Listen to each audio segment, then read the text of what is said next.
അതായത് നമ്മൾ പലിശ കൊടുക്കുന്നവർക്ക് ഈ ലാഭവിഹിതം കൂടുതൽ കൊടുക്കൂന്നാണ് വെപ്പ്. അതാണല്ലോ ന്യായം. ആണല്ലോ നിങ്ങളുടെ ഭാഗത്തുള്ള നിങ്ങളുടെ കുടുംബശ്രീ ന്യായം. അപ്പൊ ആ ന്യായം ഇപ്പൊ പുതിയ സെക്രട്ടറിക്ക് പറ്റൂല. മനസ്സിലായല്ലോ? ആരാന്ന് മനസ്സിലായല്ലോ?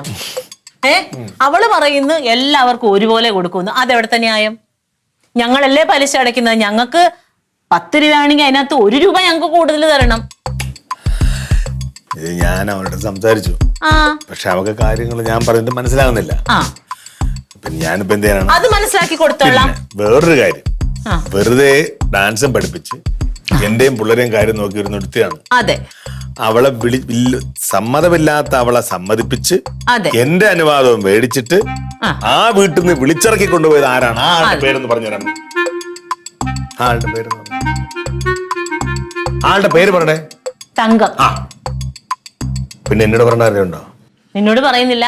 പക്ഷെ നീ ഒരു കാര്യം അറിയാൻ വേണ്ടി, നീ അവളുടെ ഭർത്താവാണല്ലോ, അതറിയാൻ വേണ്ടിയിട്ട് ഞാൻ പറയുവാണ്, ഞങ്ങളുടെ വാക്ക് ധിക്കരിച്ച് അവൾ ആ ചെക്കിൽ ഒപ്പിടുവാണെങ്കിൽ ആ ഒപ്പിടുന്ന കൈ ഉണ്ടല്ലോ, അത് ഞങ്ങൾ അങ്ങ് ഒടിക്കും.